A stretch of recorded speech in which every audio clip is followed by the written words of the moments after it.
Hey everybody, and welcome to my N5 series on the SP404 mk2, where I cover a topic in about 5 minutes.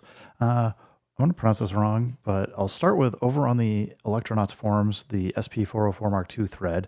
It's either, I'm thinking orionka or orionka or orionka, I'm not sure, but asks if it is possible to have an audio file playing an endless loop in the background and using the looper in parallel to build clips with the same length or multiples in length of the audio file.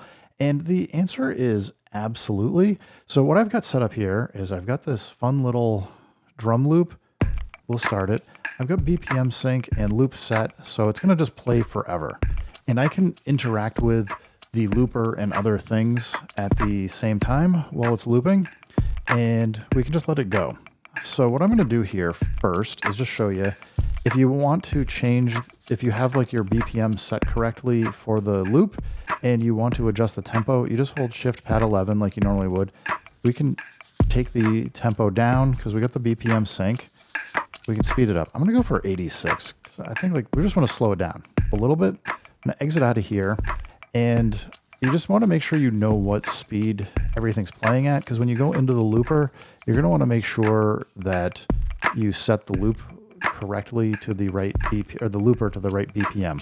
So the other thing I've got set up here is I got the MPC set up so that it is sending audio over to the SP404 mk2. So we can hear it. It's working fine.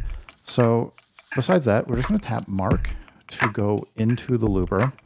And you can see here, we've got play rate. Wait, I gotta delete what's in there.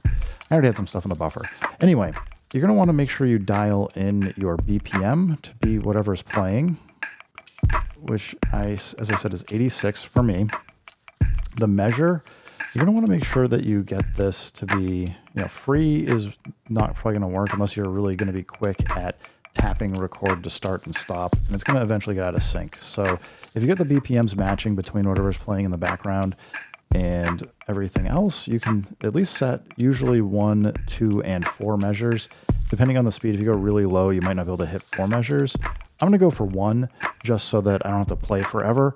And the other piece that's important, you want to hold shift down, and you're going to want to, if your routing is set to mix, that's going to take whatever's playing on the your SP404 mk2, and that's coming from ext in, and it's going to overdub it. So that's going to just keep piling on whatever's playing on your loop or loops that you get in the background. Make sure you got your routing set to ext in.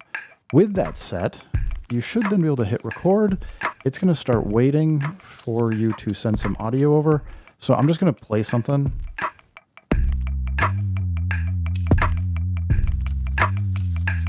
So you can hear it's already looping. It should stay in time forever. We can stop it by just tapping record. If you don't want it to play anymore, if you want to bring it back in, you can just tap the record button a second time. So you can kind of switch between these. The other thing is, if you want to export your sample, you can hit copy, and it'll just start flashing whatever your available slots are. So I just took that looper, I exported it to pad 4. So now if I wanted to play it on pad 4, I can. The only thing that you need to keep in mind though is if I play this, it's going to double up with what's playing in the looper. So if you want to kind of have both go at the same time, you might want to turn gate off, loop on while you're over here.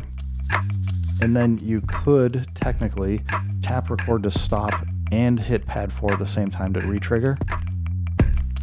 So pretty seamless, maybe not perfect, but good enough if you're just doing a live performance that I could then, do something where I come over here, maybe load up another synth.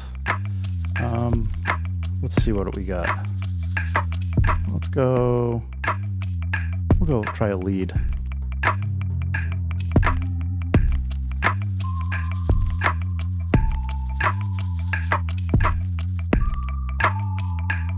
Let's go a little bit longer for this one. So we're just going to hit record again.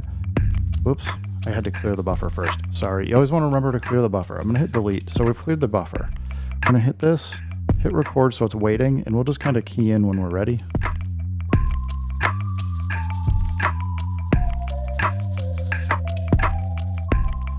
So again, nothing like too fancy here. I'm not trying to do anything super fancy, but you should see like you can kind of layer things up over time. And again, just tap copy, hit where you want it to go. You can hit gate loop, and then when you're ready, you just switch over. I think I was a little bit off, but the point still stands. If you're looking to keep layering, this should work as a pretty good way. I haven't practiced it a ton. I just know that it does work. So anyway, I'm gonna say orionka. Let me know in the comments if I'm pronouncing that correctly. Anyway, I hope this helps you out. Hope it was helpful for other folks. Everybody, thanks for stopping by. Keep making music, keep having fun. Remember, if it sounds good, it is good. And peace.